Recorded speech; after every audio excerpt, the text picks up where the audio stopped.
Hello and welcome to Myth Makers. Myth Makers is the podcast for fantasy fans and fantasy creatives, brought to you by the Oxford Centre for Fantasy. My name is Julia Golding.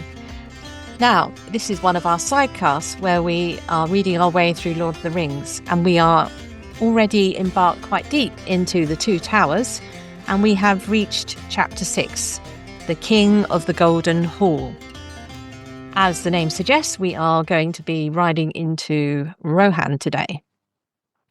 So what would I say is the overarching organisation of this chapter? Well, I would say that the themes in it, if you look carefully, are about youth and age. That's the sort of theme that binds it. And it actually is a simpler chapter in many ways, because we have the approach as Gandalf, Aragorn, Legolas and Gimli approach the Golden Hall, Edoras. We have the confrontation and the change of heart of Theoden, and then we have a much shorter end piece, which is about saddling up, getting ready to go, and finding a new leader for the people of Rohan as Theoden rides off to battle. So really, it's that central chunk that's the main part of this chapter. But before we get there, I just want to really pause on the very, very beginning of this chapter. Because one of the things I'm doing here is it's almost like how does Tolkien work? What makes his style? And it struck me that the very beginning of this chapter maybe provides a clue, as does the very end. There is something wonderfully poetic and strong and deep and resonant about his writing. So just let's take the first sentence. They rode on through sunset and slow dusk and gathering night. A three-part sentence, which the pacing of it is deliberately slow. It's giving a sense of the sort of mimetic sense of the length of the journey. It's also a 2-paragraph section which is full of silence. There's no dialogue in it. It's just full of, stuffed full of atmosphere. You get wonderful details. You get the detail of Gandalf standing at night. You get the Aragorn, he's not sleeping either. He's sort of stretched out on his back. Legolas is sleeping here. That's rare. He normally is standing in thought. All was silent, and there was no sign or sound of living thing. The night was barred with long clouds fleeting on a chill wind when they arose again. Under the cold moon they went on once more, as swift as by the light of day. So it's very hard to sort of completely unpack this, because once you unpack it, you're left with a lot of bits. But I would say that this is like those master touches, deft touches, like an artist who can just bring an eye to life by putting a white dot in the right place. I feel as though that is somehow what you're seeing Tolkien doing with his writing. He just has these little deft touches. And I think the other part of it is he is intensely there as a writer. He's feeling it, experiencing it, and that's why we feel immersed in it, because he is able to envisage the whole thing and paint it out for us very economically.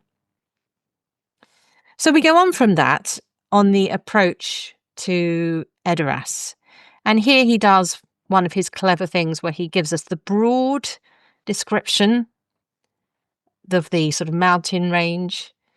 And then he uses Legolas to provide us in speech the detail of what he wants us to notice.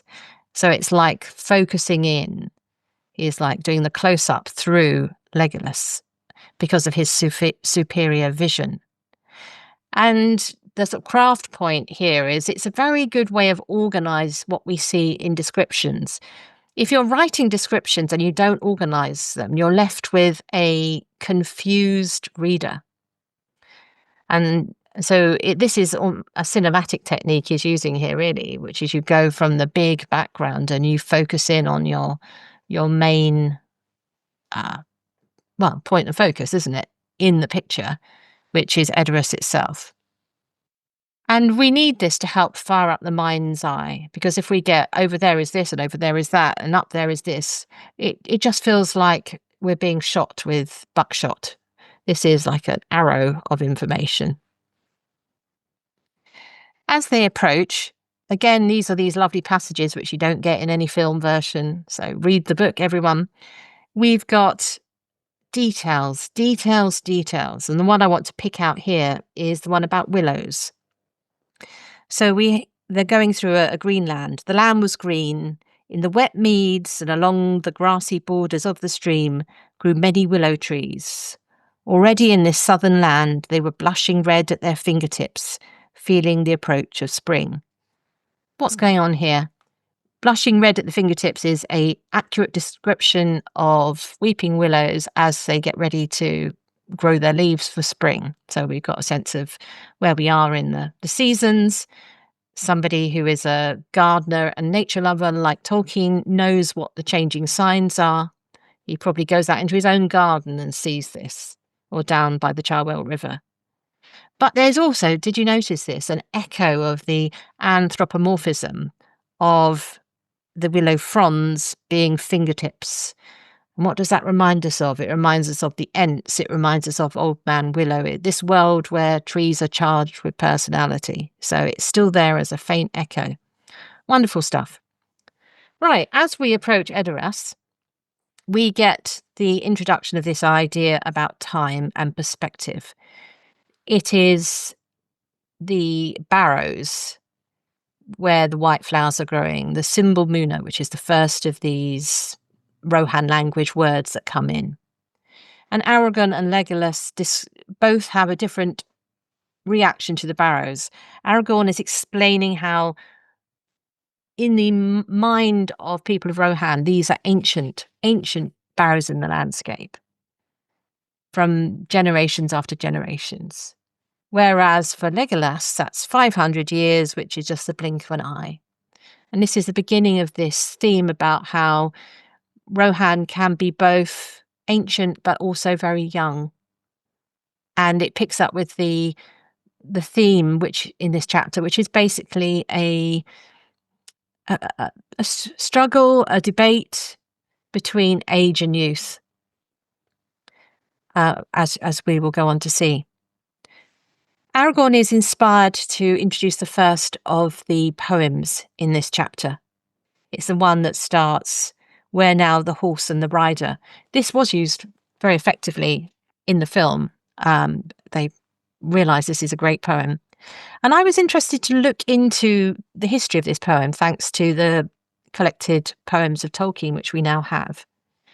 And in there, the editors say that this was composed probably for the first time in between February and summer of 1942.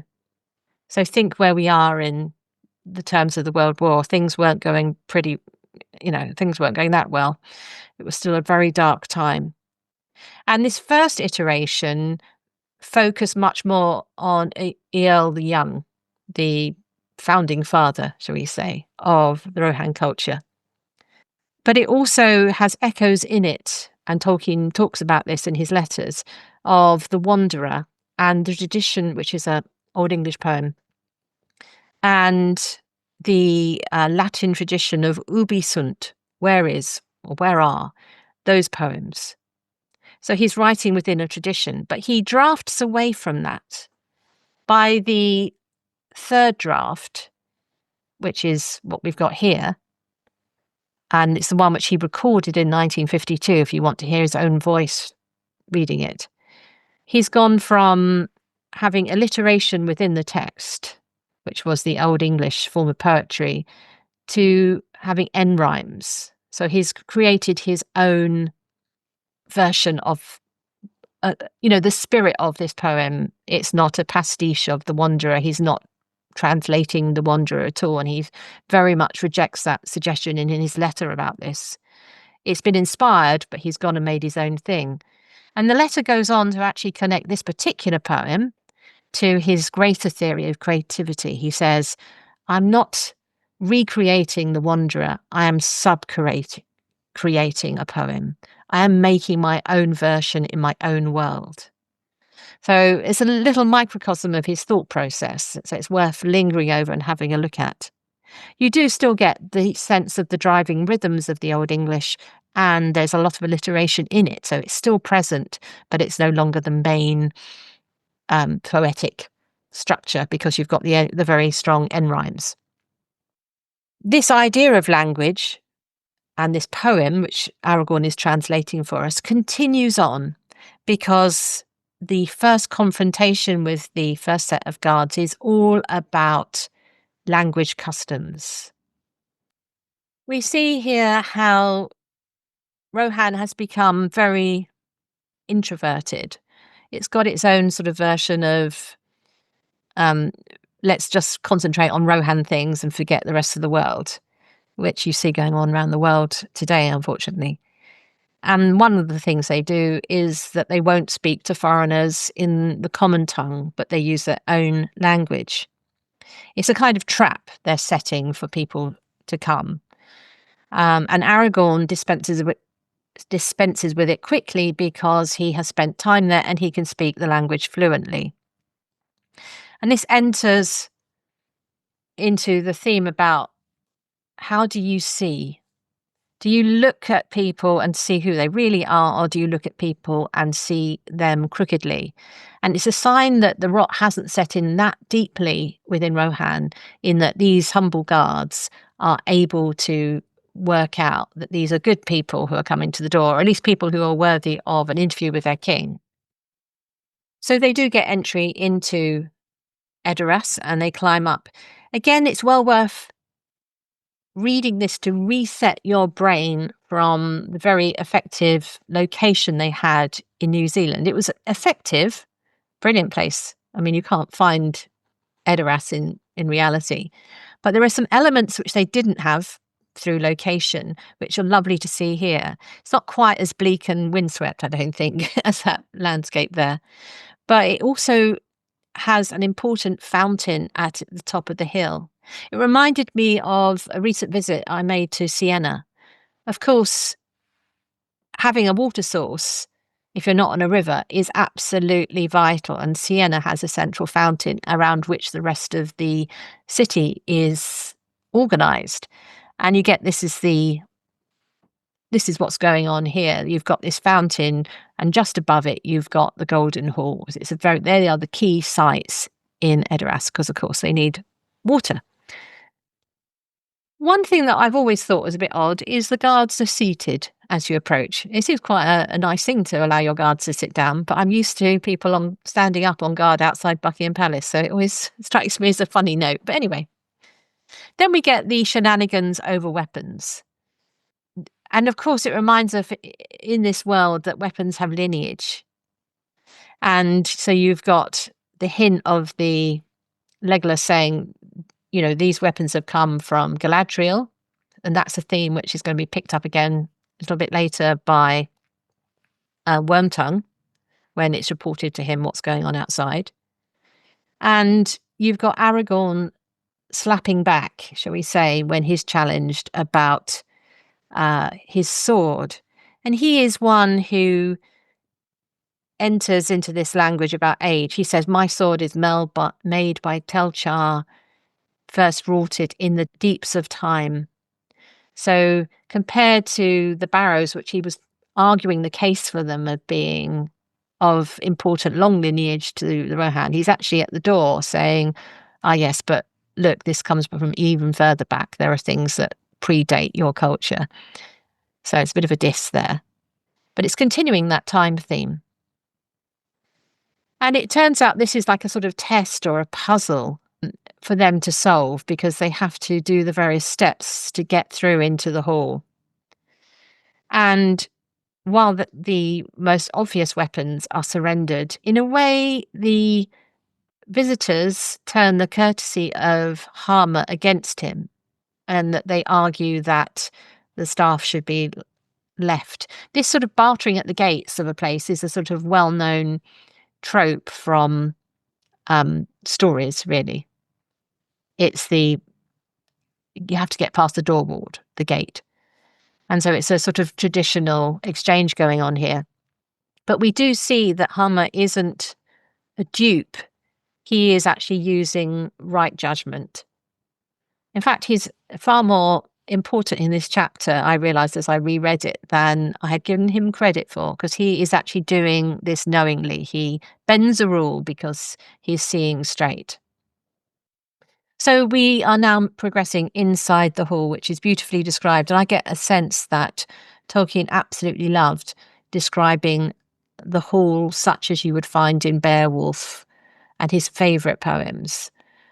So do read that. In my version, it's on page 116. He's just having huge fun imagining himself in these halls of kings from a kind of Old English world. And what we get at the far end is a triptych of 3 figures, all very important in this chapter. You've got the wizen, dwarfish, curled in on himself king. You've got the young, beautiful, stoic beauty of Éowyn. And you've got cunning, the heavy-lidded cunning of Wormtongue. And that's sort of purposely given a sort of moment here so that we can work out how the power is divided in this court. It's interesting or significant. You need to again ditch anything you've seen in the film, because Theoden here is he has much more agency than the under a spell version of Bernard Hill. He is discourteous. He's been brainwashed by Wormtongue, and he is mouthing Wormtongue's words, but he's giving his own kingly spin on it. He is also a grief-stricken father, which we learn from Wormtongue, who rubs it in by saying that Theodred has died. Not news that necessarily the others would have known before coming into the room. And Wormtongue is quick to hand out titles. Lathspell, which is another of these old words, Rohan words, based on Old English. Ill news. So he's also, if you look at how he speaks, he does punch back. He's a very effective speaker. He's not so obviously a poor, terrible counsellor that you would immediately think, why does Theoden fall for him? He has his own dignity and sense of argument. And he also has a nasty turn of phrase, the spin doctor for the Rohan court. 3 ragged wanderers in grey, and you yourself the most beggar-like of the 4. So he's quite good at dishing it out. He also is the one to raise the term of Galadriel being the sorceress of the Golden Wood, which is obviously a red flag, particularly to Gimli, who's about to, take him on. And this is the point where Gandalf steps up. He chants a poem, which I couldn't find out anything. It's not in the collected works, so I assume it's just written for this purpose here. Hasn't got a longer lineage. But he chants this poem, which is a bit like a counterspell. And it's sort of summoning up the idea of Lorien in this place. And he then steps forward and claims his authority. And he speaks in a cold, clear voice. And he stands up, tall, casts aside his cloak. And it completely shifts the balance. It's as though he's been trying to work out or sort of feeling his way, and he thinks, right, enough of this. I'm here. Let's sort this out. And it's a great moment of release, because there is a slight worry that he's going to be thrown out on his ear. But no, he's much more powerful now. And there's a combination here of potentially magic, potentially weather arriving at the right moment, where there's flashes of light and a storm outside that comes from the east. So it could be a storm sent by Sauron, potentially. But it also falls at the time where Gandalf can manipulate it to project his power. So it's not a wizard battle that frees Théoden, it is persuasion, so that Théoden can sort of detox from Grima's words and go outside and breathe the fresh air with Gandalf. So it's actually, in some ways, there's more magic here because of this moment with the storm, but it's also less. There isn't a sense. Saruman's hand behind this is having sent Grima to whisper in Théoden's ear. It's not a physical curse in that filmic way. And Gandalf, this is another thing that characterizes this passage or this whole chapter, is lots of very wise sayings. There's often people exchange like proverbs, really. And Gandalf's one here, he says, the wise speak only of what they know. A witless worm have you become. Therefore be silent and keep your forked tongue behind your teeth. And this is like a tipping point. After this, the characterization of Grima Wormtongue becomes more and more serpent-like. Note here also, there is a moment to set up the Arwen-Aragorn unrequited love story, because we get a longer description of Arwen. She's just been briefly mentioned. But the paragraph written in my copy, which is the bottom of page 119, sets up the main things we know about her. We hear her name, Éowyn's sister-daughter. The woman turned and went slowly into the house. As she passed the doors, she turned and looked back. Grave and thoughtful was her glance as she looked on the king with cool pity in her eyes. Pity is incredibly important in Tolkien. We'll see another moment of pity. And of course, there's that famous pity it was that stayed his hand that's decisive about Gollum. But she's got a coolness to her as well. So she has compassion, but she's also this hint of steel. Very fair was her face, and her long hair was like a river of gold. So she is white and gold, like the hall, which has a golden roof. She has golden hair. Slender and tall she was in her white robe girt with silver, but strong she seemed and stern as steel, a daughter of kings. And then we get the kind of drumbeat of thus Aragorn for the first time in the full light of day beheld Éowyn, Lady of Rohan, and thought her fair, fair and cold, like a morning of pale spring that is not yet come to womanhood. And she now was suddenly aware of him, tall heir of kings, wise with many winters, grey-cloaked, hiding a power that yet she felt. For a moment still as stone she stood, then turning swiftly she was gone. So this is one of the themes of youth and age. So she's like pale spring, not yet come to womanhood, and Aragorn, wise with many winters. It's obviously that coldness in her is what needs to melt, and it takes a Faramir to melt it, not an Aragorn. So the next section is the discussion between Gandalf and Théoden about the times. It's full of wonderful poetry. The language is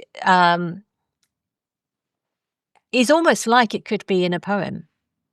You could imagine this as a narrative verse drama, this scene. Théoden says things like, "Dark have been my dreams of late." I think that's a line that made it into a film.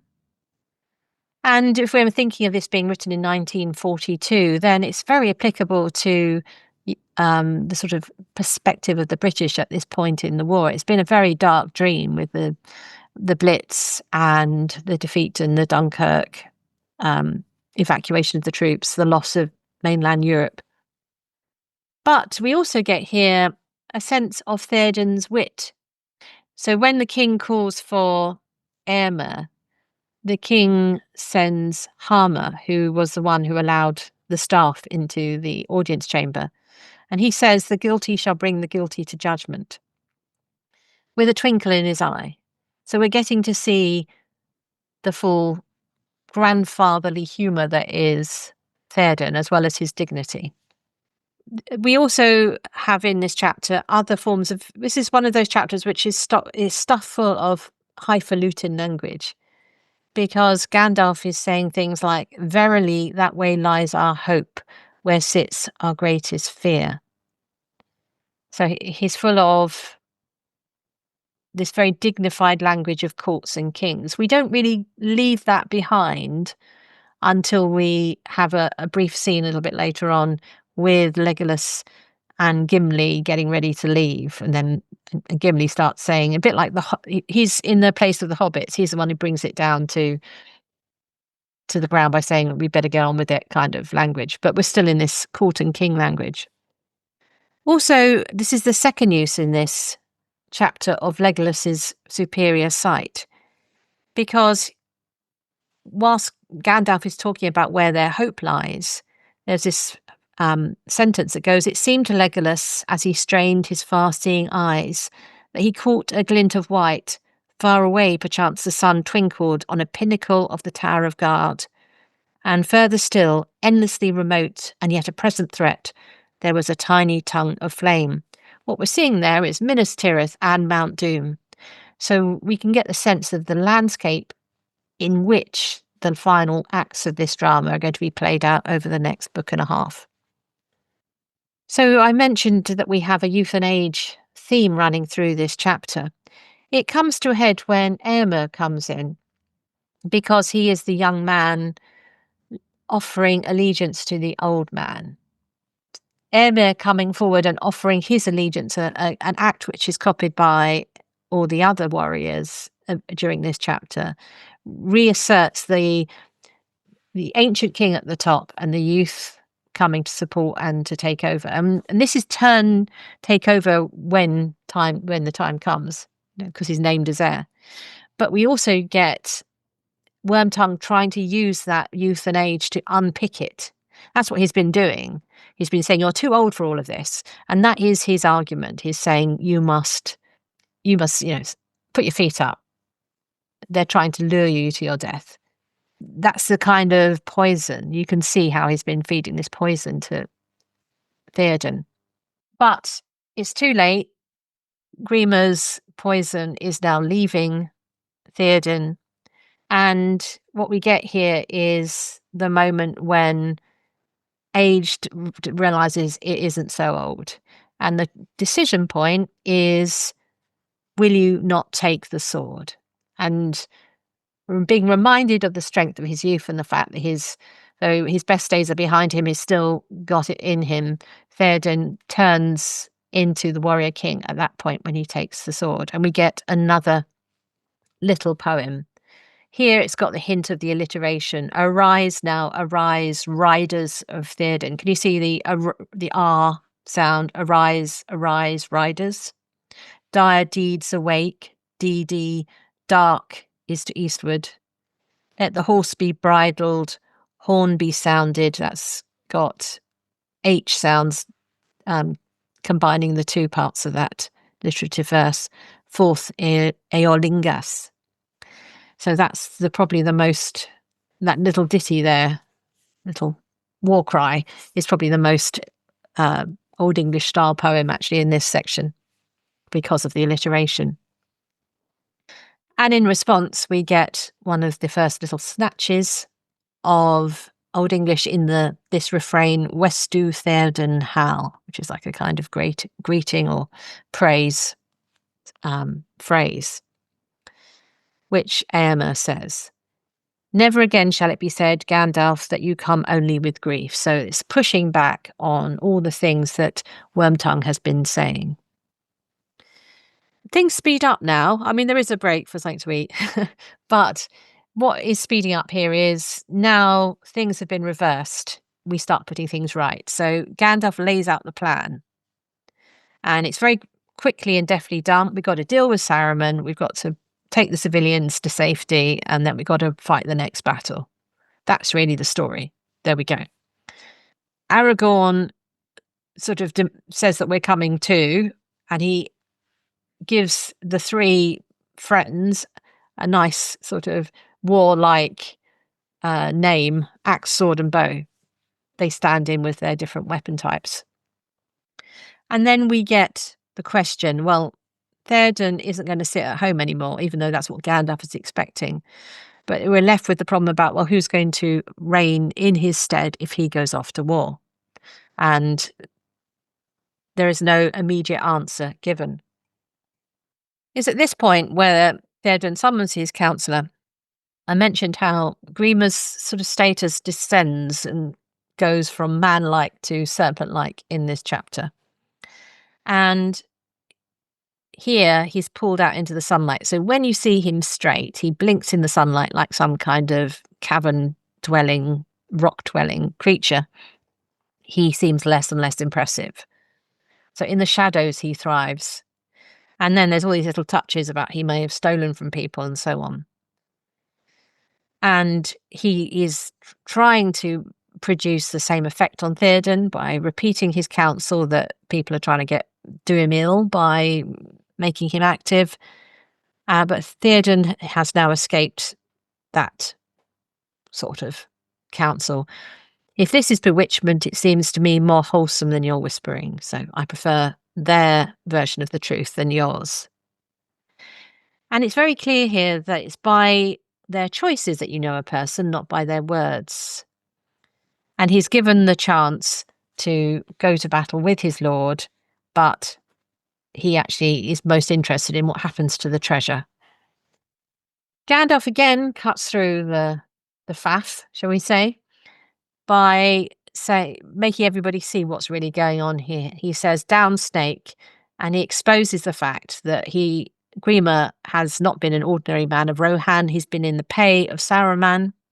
It's the first time this is exposed to daylight, and he's been after Erwin, which Éomer had known but not been able to do anything about. Wormtongue is roundly defeated in this debate, and it's notable here that Gandalf still counsels pity. It is that quality which Gandalf keeps injecting into this world. He says, once it was a man, though it's like a snake now, once it was a man. Similar thing he says about Gollum, once it was a hobbit-like creature. So I don't think people have mentioned this as much, but that decision to spare Grima here actually has two important benefits down the line. One is the Palantir is thrown out of the window. It's a mixed blessing, but it turns out to be for the best. And the other is it means that the hobbits don't have to kill Saruman, because Grima does it for the hobbits at the very, very end of the story. So pity does have these unexpected benefits or workings out in this world. I was interested to notice this time that Gandalf is interesting here in the descent of Saruman. He says, yeah, he was your friend once, but his heart grew colder. So it's interesting here to see Saruman over time moving colder and colder and colder. There is a Hamlet echo here as well, if you're noticing, because he talks about how Wormtongue whispering in your ear, poisoning your thoughts. Hamlet's father died because poison was dropped in his ear.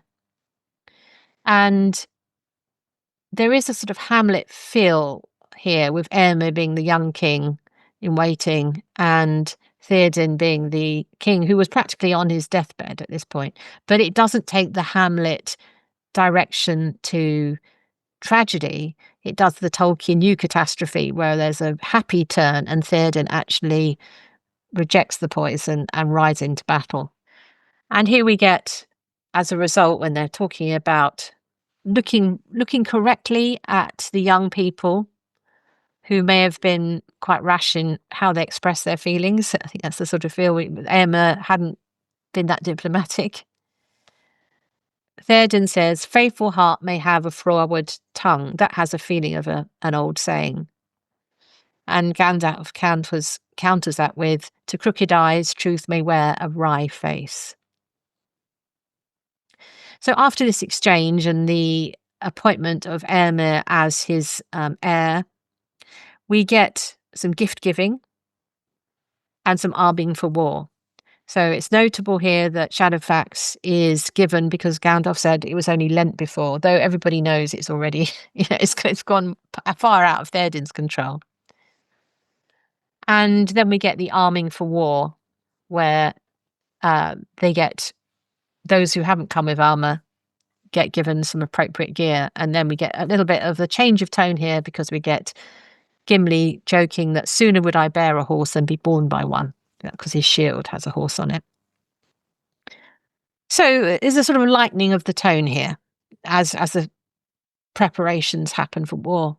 We get Aragorn having another moment with Éowyn. There's 3 moments in this chapter because there isn't actually much time for Éowyn and Aragorn, so each one has to be used to the maximum. You get the sense that Aragorn knows things are going awry. She offers him the cup. Actually, this was done extremely well in the film. I think it's in the extended edition, but the look that Éowyn gives Aragorn at this moment is perfect for this. And the answer here, when he takes the cup, his face was now troubled and he did not smile. He knows there is trouble brewing there because the young woman who's never met a king before, or somebody of Aragorn's stature, of course she's going to fall in love. Can't blame her. Right, so now remember I said that Hama is incredibly powerful in this chapter. Not only did he decide about the staff, but he also gets to a point who rules in Theoden's stead, because he is the one who says that they only trust in the House of Eorl, and that means Éowyn should take her place, leading the civilians to safety. So good old Hama. Unfortunately, he doesn't make it through the in total war, but he's pulling his weight here. One of those enjoyable minor characters in Tolkien's world.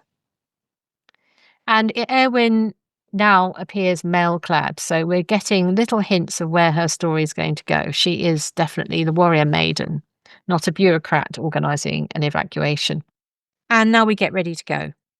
There's some little touches here, like how Tolkien describes very deftly what the gathered hordes of the cavalry looked like. He says their spears were like a springing wood.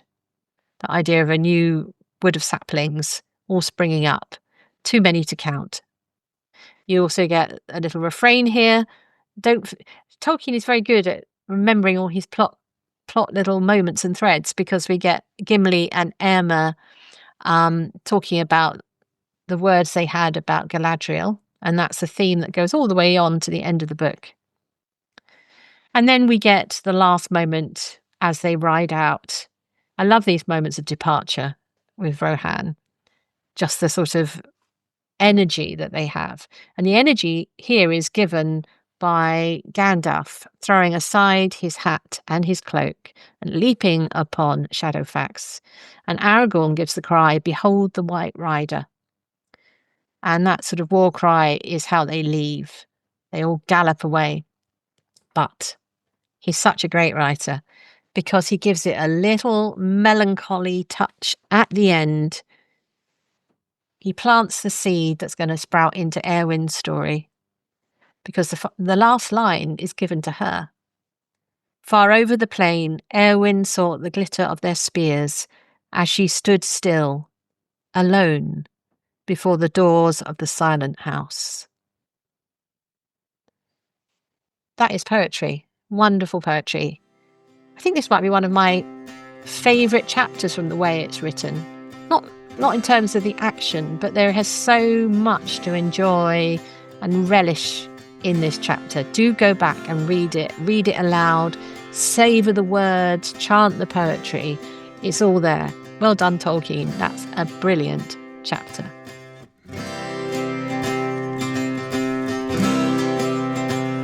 Thanks for listening to Mythmakers Podcast, brought to you by the Oxford Centre for Fantasy.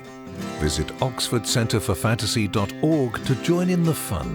Find out about our online courses, in-person stays in Oxford, plus visit our shop for great gifts. Tell a friend and subscribe wherever you find your favourite podcasts worldwide.